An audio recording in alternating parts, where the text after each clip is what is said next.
Welcome back to another episode of the Awakening Woman podcast. I'm Florence, your host, and this is season 2, where we'll be listening to the wisdom of women who are changing the world from the inside out. My guest today is Jennifer Serrero, actress, writer, filmmaker, entrepreneur, and mother. I first came across Jennifer through her Substack, The Spiritual Lounge, and was intrigued from the get-go, and you'll understand exactly why when you listen. While she talks about spirituality in this episode, the way she does is a complete breath of fresh air. Jen and I talk about what spirituality actually means when your life is full and loud and real, about the gap between manifestation culture and genuine self-contact, about her growing up in Colombia, living across 9 different countries, and what that does to your understanding of God, self, and life. This is a conversation about coming home to yourself. I enjoyed it, and I really hope you do too. See you on the inside.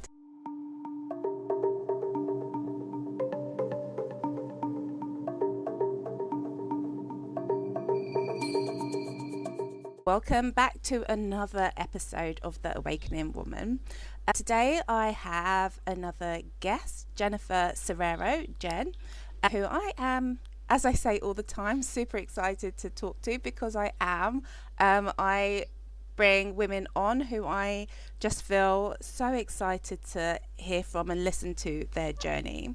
So without much further ado, Jennifer, if you can just say hi and introduce yourself, tell us a little bit about you, what you do. Hi everyone. Hi Florence. Thank you so much, first of all, for the invitation. It's really an honor for me to be able to join and collaborate with other creators, artists, entrepreneurs. It really is an honor for me. So thank you for that opportunity. So, what to say? So many things to say about me, but basically, I'm an artist, I'm an actress, a writer, a filmmaker, also an entrepreneur, a mother as Florence as well. But I'm someone that is very busy with understanding herself and really trying to design a life that really feels to her heart. That's where all my attention goes the whole time, besides all the roles and all the archetypes that I have in my human life. That is what I can say. It's just, like someone is constantly creating from that place. Like everything that I write and I create about it, it comes really from the journey that I'm walking in. So basically, figuring out. I love that. I love the honesty in that. And, I can't remember exactly when I stumbled across your Substack, but one of the things, I mean, you've got such a funny bio, like a little bio. I mean, if I was to bring it up, I'm just gonna just take a moment. I should really have this up already, but I'm not prepared like that. So I'm just gonna take a moment and pull up her Substack now, or her profile, Jen's profile. Right. So you are the proud owner of your Substack, Yeah. Spiritual Lounge. But what I love about your is this: you've written the unborn child of Alan Watts and Carrie Bradshaw. Yeah. Can you tell me a little bit about that? Because that is just so. I just want to stop there for a moment because that is just so So intriguing. it's funny because I came to write that and to come with the idea of that after a long search and, like deleting and trying to describe myself. Like that was a long process that I have before even Substack, and I could never really point to, okay, how do I want to tell people what I'm about? This line came last year. I think that I don't remember what I was doing. I was watching a movie or something with Sex and the City, and Mm. it just clicked to me that, okay, I'm very much like this woman, Carrie Bradshaw, like I'm all into Mm-hmm. fashion and all, like I love beautiful things, aesthetics and all of that. But I also am a deep person, so to say. Like I'm someone that I'm a thinker, I'm very philosophical, like sorry for my pronunciation, by the way, if I do it wrong, but yeah, English is not my first language. So I'm someone that is very profound connected to the books and the teachings of Alan Watts, actually. I'm not someone that really likes to kind of follow the print of anybody else. As I said at the beginning, I like to figure out by myself, like live my experience. But I do feel connected to him in the way that he explains things and he talks about it, and the way that he even writes, actually. It's not my style for writing, but for reading is something that I really enjoy. So I was like, hey, it seems that I'm kind of like a mix of these two people, like really, and it's just the line came, I put it on my phone and I leave it there in the reminders. And then at some point, I just changed the whole description. And that's how I felt. And I never changed it again. Like it really feels that way. I feel that I could be the mix of those two. Well, I love it. It really does. It's really very intriguing. So yeah, the I think there are two things that really stood out to me when I stumbled across your Substack. One is, like, as you said, the aesthetics of it. It's your creativity and your self expression really comes across. Like, I go into your Substack and it's very like 1950s, like very kind of like, like suburban housewife, 1950s, but with a little bit of satire, a little bit of a twist, tongue in cheek, like this is what you think, but it's not really what's happening here. Like, and even your videos as well, because you do have a YouTube channel, and you, rather than me talking, can you tell me a little bit about like your vibe and like what you're trying to create through your self Sure. expression? Again, so this has also been a whole process of really like taking away a lot of layers and trying to really understand who I am as a person and as an artist as well. So it has been a process to arrive to what you see today in my Substack and everything that I do. If you go back, you probably see that my covers were different. So it has been a whole process of unfolding. But you are very right. And I'm so happy to hear this because it means that it's working. Like, that's exactly what it is. So, as I say, I'm someone that am very much in the aesthetics of things. I love beautiful things, like all of that. But I like to always pinpoint to the truth of things that I see. Like, I'm someone that my whole life I see things that many people normally don't see, and because I'm so visual, that's how I found that it could be my way to express those things. So I'm always with this idea of like showing you something that it seems pretty, but there is a hidden message behind there if you really are willing to look at it and to see it and think. And so for me, it's very important as an artist, as a writer, that everything that I do is always leaving you with a wait a minute, but what is really happening here, right? There is a reflection. There is a way. I want to make you think. I'm not interested in hanging the answers of something, or it's not my style. It's not what I'm here for. I just want to say, look, this is the way that I see the world. This is what I think. This is my experience. What is yours, right? You are very right.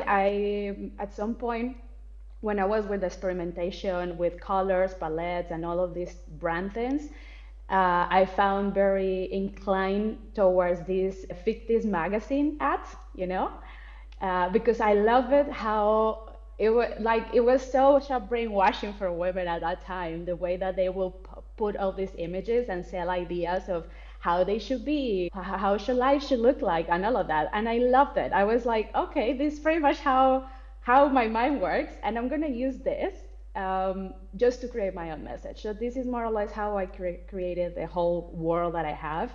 Yeah. And then my videos are something that I'm coming back to it again because I have paused it for a bit. It just takes time to produce them and to create them, but it's exactly the same problem. Sorry, it's the same process. It's like I come with an idea that it normally comes from my own experience, something that I'm going through. Like everything that I write and I create is always from something that is quite fresh for me. And then I start from there and I tell you my story, or like, yeah, like I just want to take you on a journey with me of what is this thing that I'm living and the reflection that is there. But I'm still in the way of figuring out how to do that, like it's not that I already have the answer or a template of that. Mm.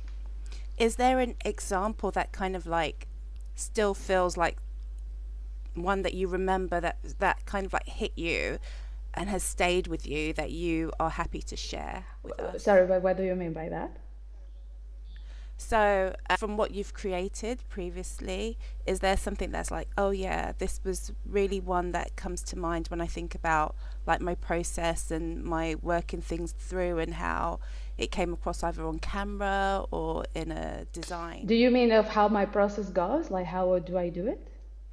Like, really, I guess a topic. Mm. Is there a topic that you wanted to express in a particular way that like, still you remember that, like, oh yeah, this was that topic and this was really what I wanted to demonstrate Okay, through this? so before I was doing all of this, I had a business, like a business, back in 2018, more or less. I was in all this vibe of like also coaching, and like doing some sort of coaching and emotional coaching and reprogrammation and healing and all these things as well, right?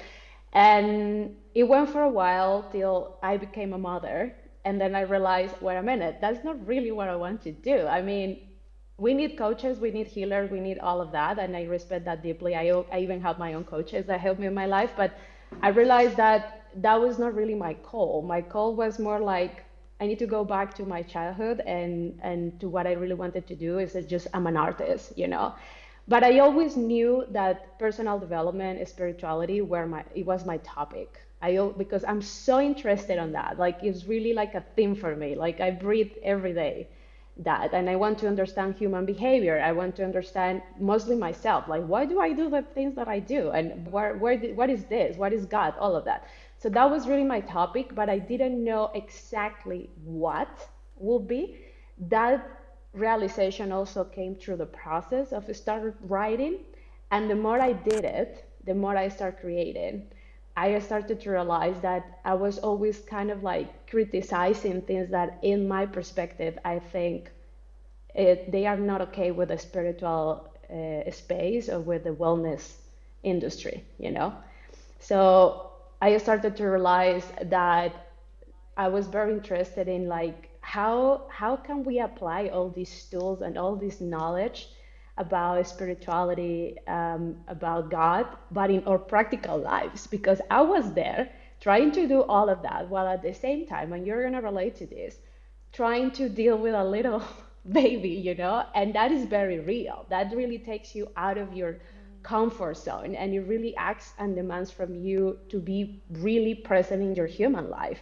So it really, like, becoming a mother for me was something that really cracked like that before and after of what I believe it to be spirituality. And I started to be very interested in like, okay, so how do I apply spirituality to modern life, right?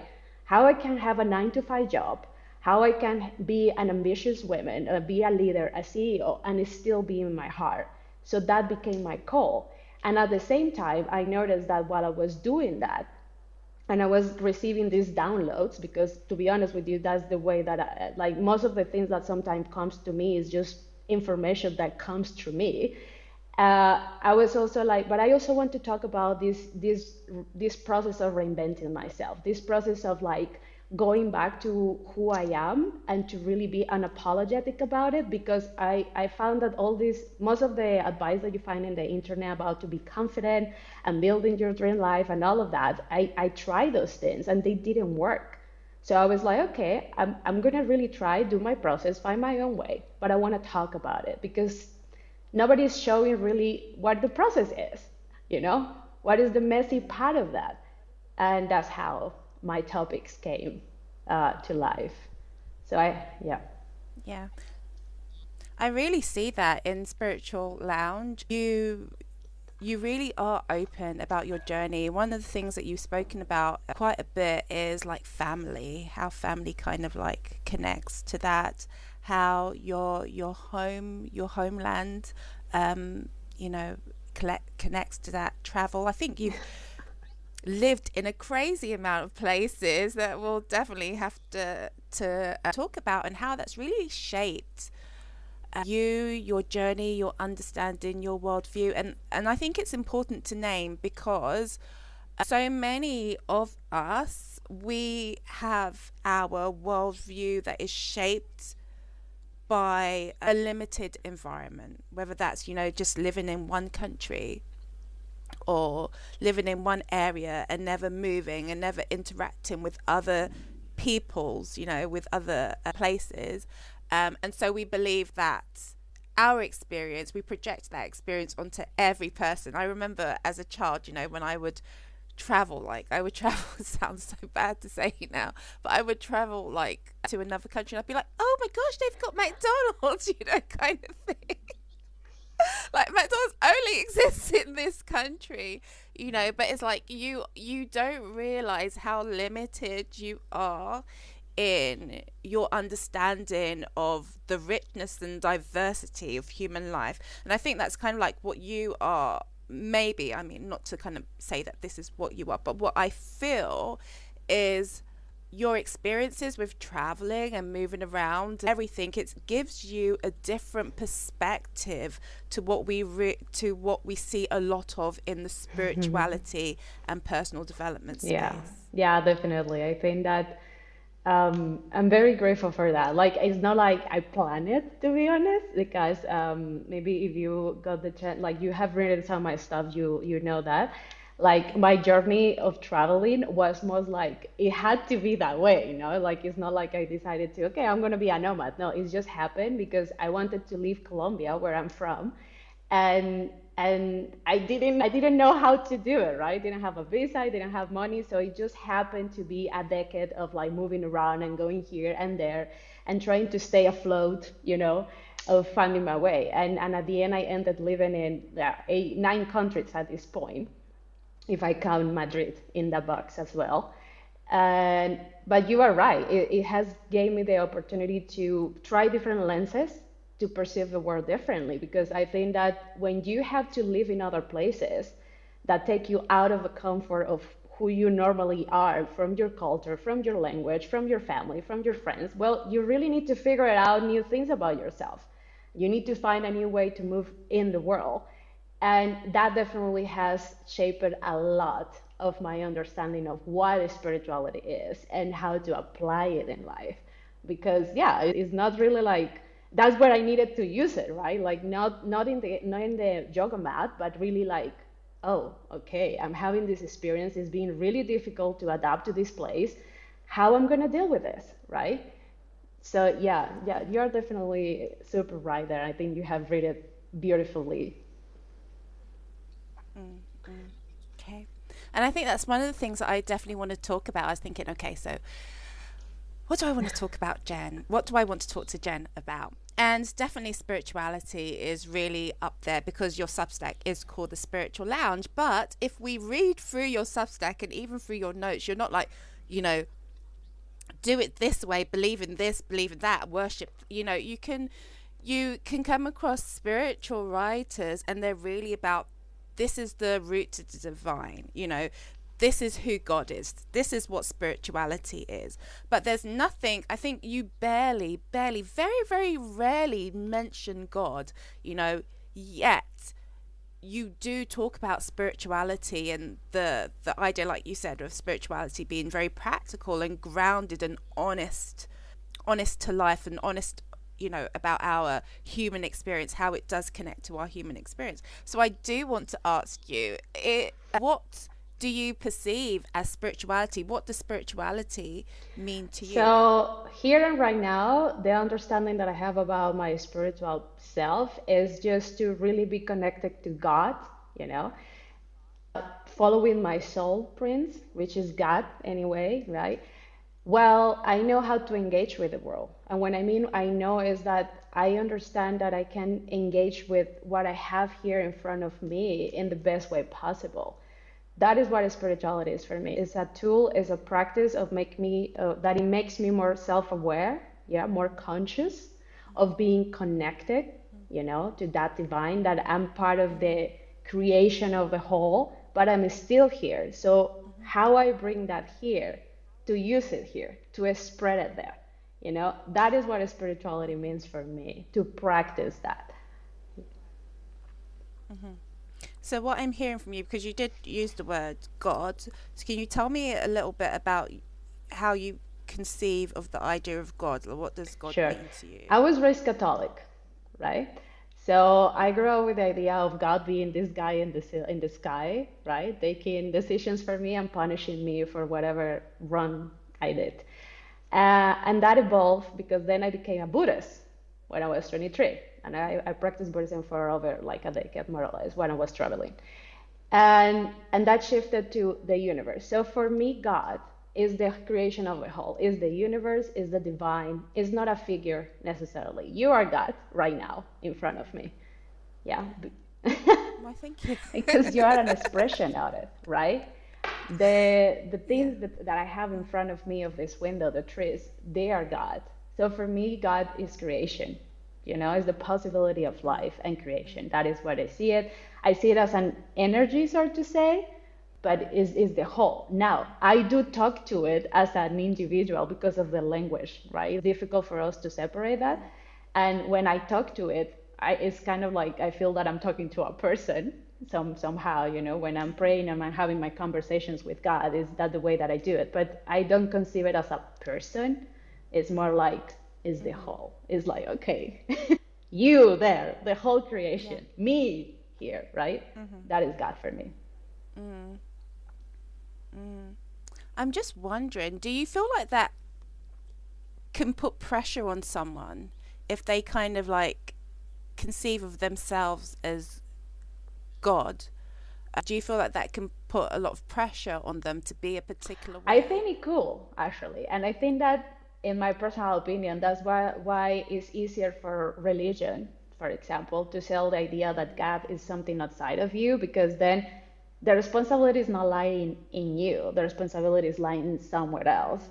But personally, I know it because I had to go through those things. I was raised Catholic, so that was very ingrained inside myself, and I needed to face that fear, right? And to be able to like take it back, that power with the responsibility of that. But today I feel that is more freeing. Actually, it makes me feel free because it means that everything is possible. It means that I'm not contained into something and I'm not expected to be in a certain way.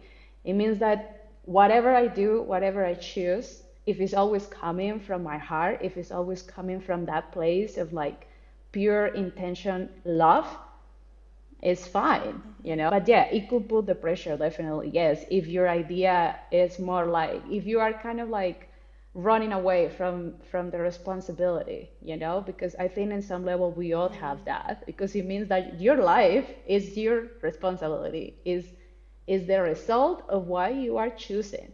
It's not somebody else, it's you. And that can be scary, I think. Yeah. Yeah. I think also I see that as one of the issues or one of the challenges of New Age spirituality because I came from a Christian background myself. I slowly began to deconstruct, I would say, around 2020, but more publicly 2022. That's how my Substack actually started, and I did notice that a lot of people who left Christianity would either move towards New Age spirituality or they would like drop God altogether.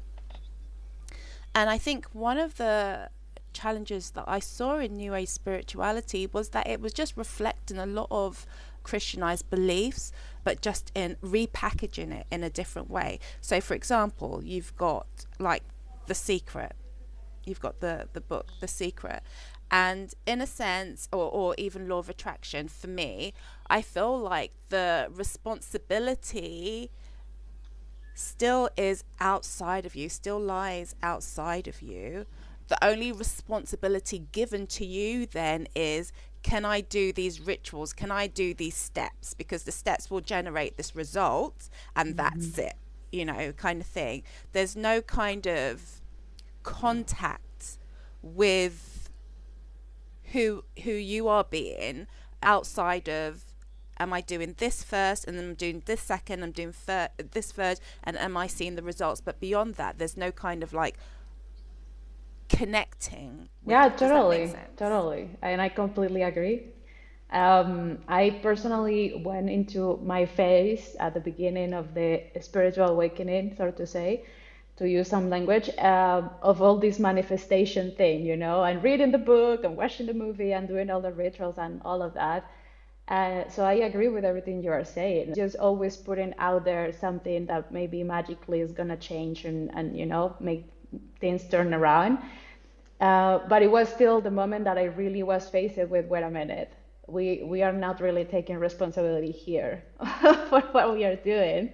And this is not really working. I have my own story with manifestation, and it's just that I was always back to the same point. Like things will work out, but always I was back to the same place where I started. And then I was like, well, okay, so something needs to change here.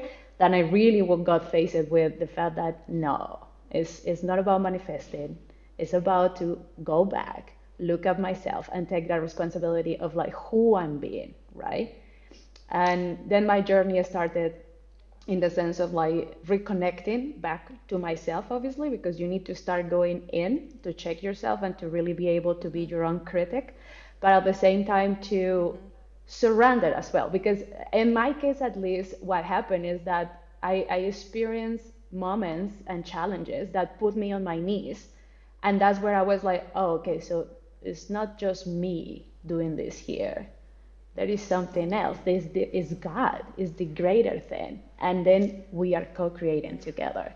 Because it's not just me reprogramming my mind, my emotions. No, guess what? Things don't happen in my time. There is a process for that. And sometimes I need to be humble, and I needed to be reminded of those things. So I did have different situations that really taught me to that. So for me, faith is part of the formula, to be honest. Like I don't know better sometimes, and yeah, even if I do all the work and whatever, I don't know better, and that I needed to learn in my process. Yeah, so there is this sense of life is unfolding, and like the journey, like, and being in relationship with life as it unfolds. And I think often within spirituality, especially when the lens is around on manifestation, it can be like I and what do I do, and power over still. There's power over life, there's power over creation. God is basically, if you put in the right formula, this God is going to Yeah. like churn out these things. And then that's kind of what I meant about the distance. You're not actually in contact with anything. You're just like, might as well be programming something on a computer. Yeah, Do you know what I totally. mean? So there's this idea of, yeah, you're being in relationship with life, and life is teaching you, actually, this is actually how it works, and this is like the rhythm and the flow, and are you going to get on board with it, or are you going to resist it, kind of thing.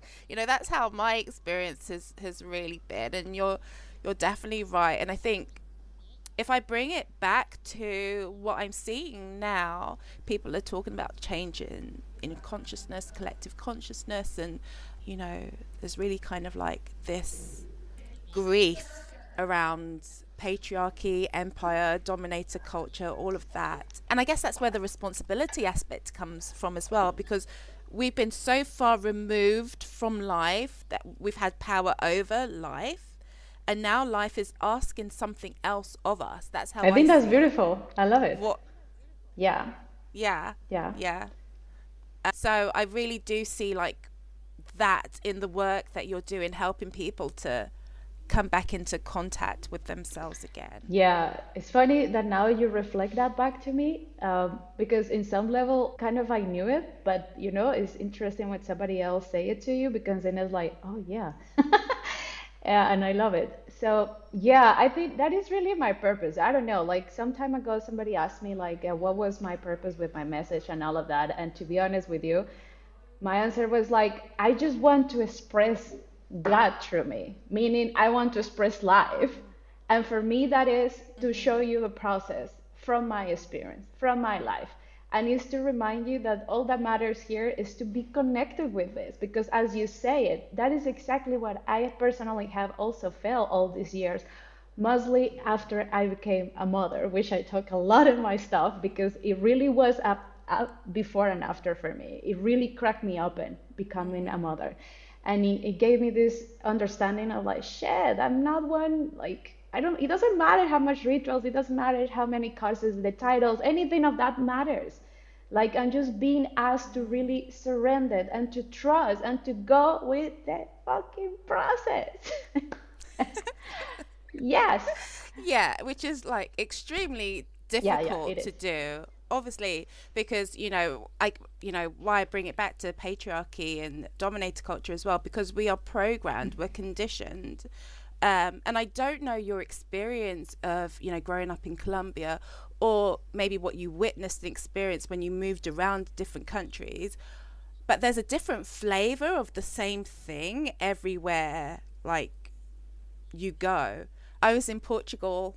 Well, Portugal is just like one of my home away from homes. I really love it. And I'm thinking about, okay, eventually I'm going to To move Portugal.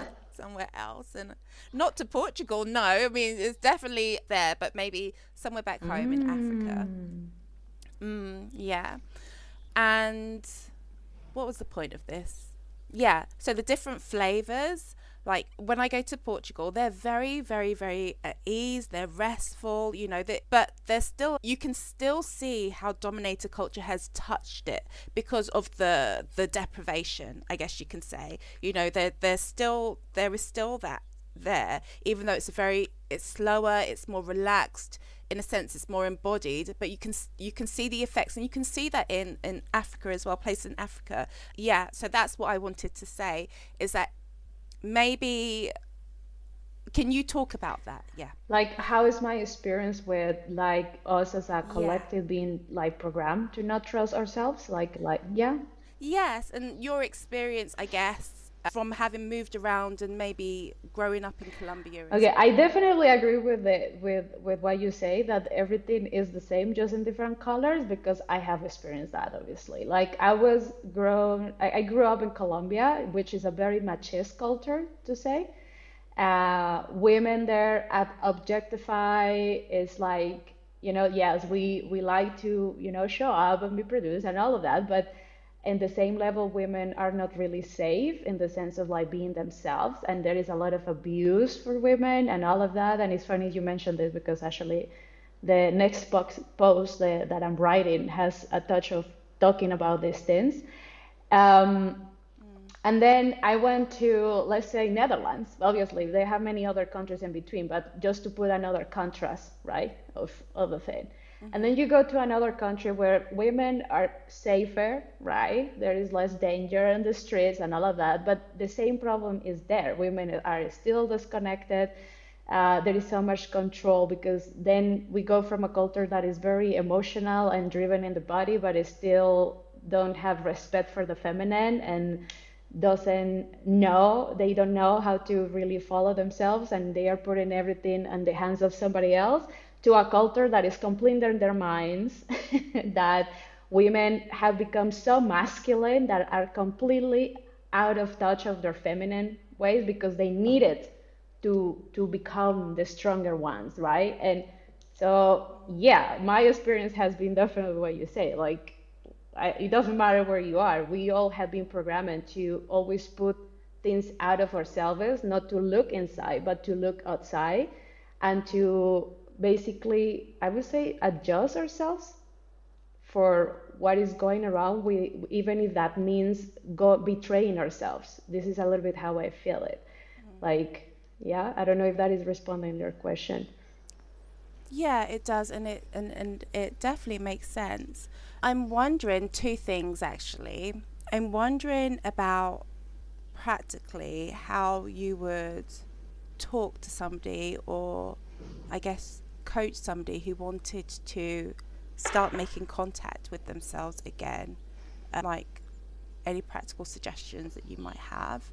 And also, the other thing that I wanted to come back to was your Substack, and what kind of people do you feel are attracted or drawn to your Substack and your Yeah, sure. messaging? So let's respond first the first one. Yeah. So I will Okay. just share what personally for me it works, and it takes me back every time that I get out of the track. And I feel that the best way to really go back to yourself is to be in silence. It sounds stupid, but it's really as simple as like switching the phone off, no television, no kids, no friends, no family, no anyone. And really to have a moment with yourself, to feel yourself, to really, put the noise out of yourself and really come back to here. How do you feel? What are you feeling?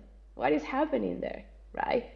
And just by doing that, you can even journal. I do journal when I'm doing those things because there is that. But this type of journaling where you just start writing a lot of stuff that make no sense, and later you read it about it, and it gives you clarity about how you feel. And I feel that coming back to yourself is as simple as just breathe in and out and have a moment to close your eyes and just feel where are you and what you are feeling.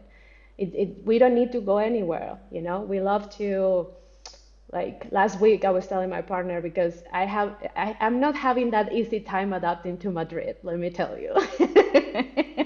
Like, yeah, Okay. it sounds romantic and fun and everything. Madrid is a beautiful city, but it's so far away from what I'm used to back in the Netherlands that, yeah, it has been a challenge for me. And there is a lot of noise and a lot of things, and also I'm a mother of a toddler as well, so there is a moment where you feel like drowning, and I was like telling him, oh no, I think I need to go a couple days away, because I need to go back to myself. And then I was just kind of like seeing myself at the same time and saying, really, Jen, like, no, you don't need to go anywhere, you just need to close the door for 5 minutes, breathe, and feel where are you, and be honest with yourself. What do you need right now? Because I think that part of the problem of being not connected to yourself is that we want to do everything at the same time. Maybe right now you just need to understand what you're feeling, and maybe tomorrow you can think about what can you do to help yourself, but don't try to respond the whole thing at the same time. Yeah. So really, just sitting in silence. I mean, Yeah, I love that. I really love that. Because you're right. We are feeling beings, like at least I know I am. But it's like we can like be inundated with so much noise, so much sensation, so much coming from our own mind. Do you know what I mean? And it can be so noisy on top of everything else. And like in a place like Madrid, yes, it's very vibrant, noisy, hot. And there is something about the practice of just being silent that allows me to begin to like pull out different threads and hold them up one by one and then kind of like say, okay, I loved when you said, might just be about this one thing, like the clarity that comes from silence. I actually remember like years ago, I spent one day like in silence in in my room, and at the beginning of the day I was just a complete mess. By the end of the day I was like la it no, was just really. like so amazing. Yeah, it was. And I just needed to just be by myself, not talk. I didn't even talk. I just was in silence and got on with everything, and it was just exactly what I needed. So yeah, that's a beautiful needed Yeah, I think practice. so. So Yeah. thank you. Like, yeah, I mean, it should be simple, right? Like, I think that currently, because of the way that the industry is going, that there is nothing wrong with that. But at some point, we also need to understand that we don't need that many tools. We don't need all the glittery things, Everything that you need is right here, right there in front of you.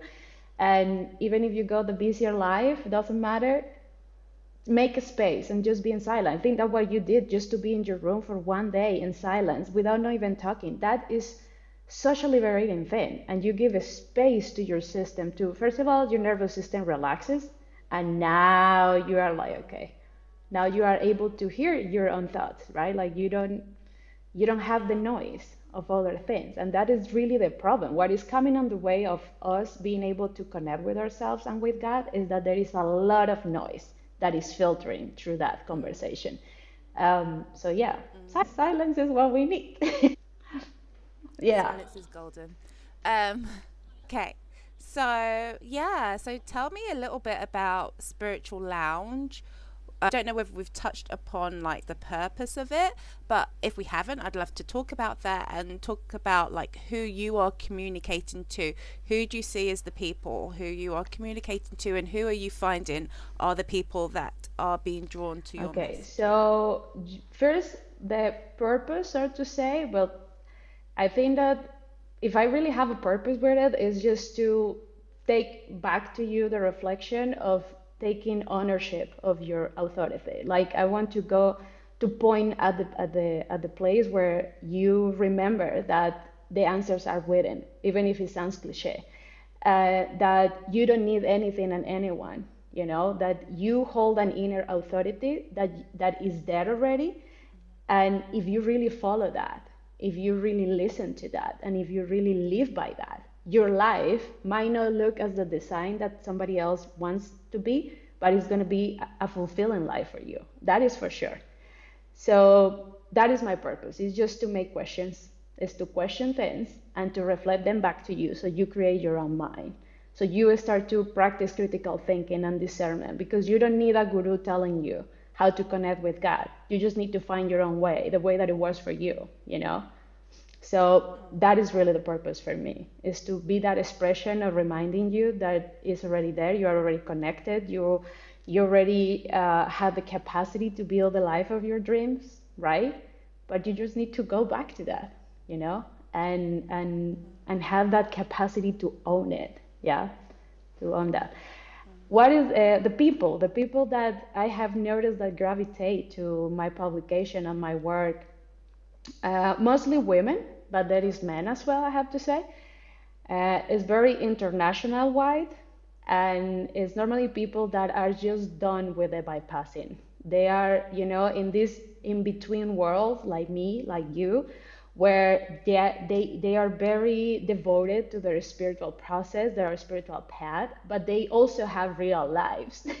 They are parents, they are CEOs, they have to manage hundreds of things, and they want to know and they want to have an example because again they are not necessarily getting answers from me. I can tell you that. I don't have I don't give people tips and hacks, and I mean sometimes I speak that way, but not really. It's always about take it or leave it and find your own.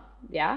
But they definitely want an example of like, hey, I can be in my heart and I can have a multi-million-dollar empire, you know.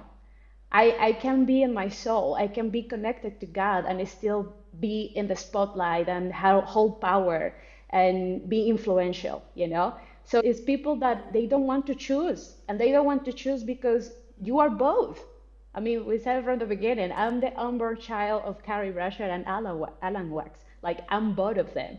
So that is the thing. That is the people that gravitate towards me. Like, it's people that they just want that example, and they just want to see a proof somehow that you can build, you can be a process and still be a leader, right? You can be a spiritual but still love Prada as I do. So yeah, that is really the people that gravitate towards me. I love that. I love that so much. And that's definitely you stepping into your own leadership there, to be the example and to be the proof and to like say, actually, yeah, like if I can do it, like you can too. I love that.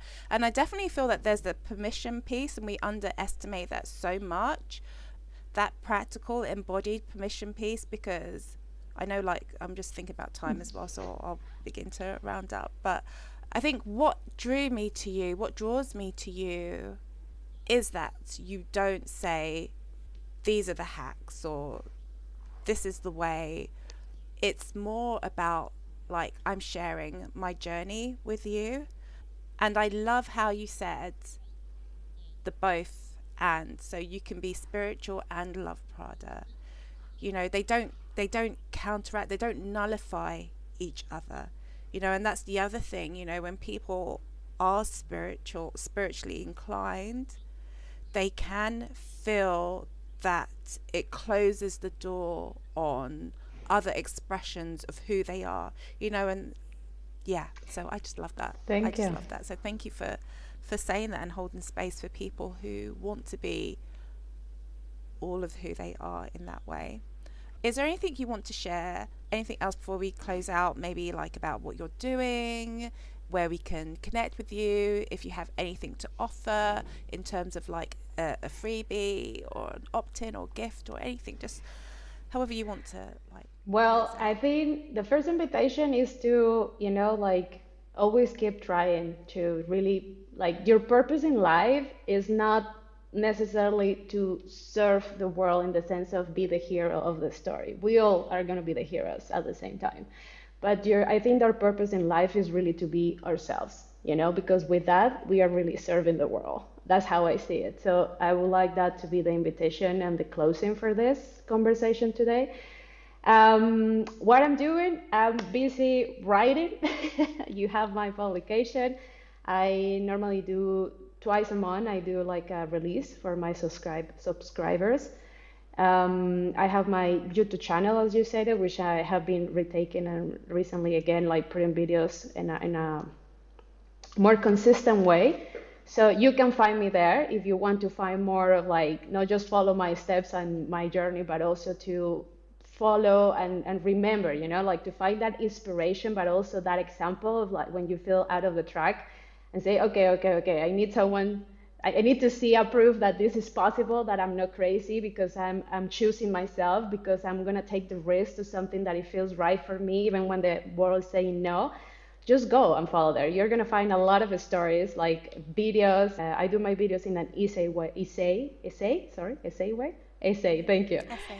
Yeah. Yeah. And my writing is always there for you to remember that. It's basically me sharing my story, but I'm sure that that story is reflecting something to you, and that I know. That I know that by the end, that when you watch a video or when you are reading something that I create, you are gonna point it at you. It's like how this is showing me something about me. So yeah, just go and connect and become part of this community that slowly I've been building. I don't necessarily have like a freebies or products to offer. You can check my website. I do have some. What do I have there? Like yeah, like I'm writing my first book, so you can also join that list if at some point you want to be more updated with that when the time comes for that. And maybe just check around my subscription that I have, the Circle, which is just the paid subscription of my Substack, where I basically have this room where women, men, whoever wants to be part of a space. I call it the networking for the soul, because we are not there for giving answers. We are there to have conversations together, to learn from each other's experiences and processes, to process our own stuff, and find our own answers while we are seeing the mirror of others around us. So yeah, you can also check that if you feel like wanting to be in a space that feels more like intimate, but also a space where you can be real about your process. So yeah, and that's it. That's it. Like I'm still going on the way, figuring out. Today I have a Substack, a publication. Maybe tomorrow I will tell you that I'm finally having my first role in a film. I don't know. Watch this space. Yeah. Okay. Thank you so much, Jennifer. It's been a real pleasure to talk to you Thank you today. so much for the honor of being able to do this. To let me be part of your space, because this is your community at the end. So thank you for that.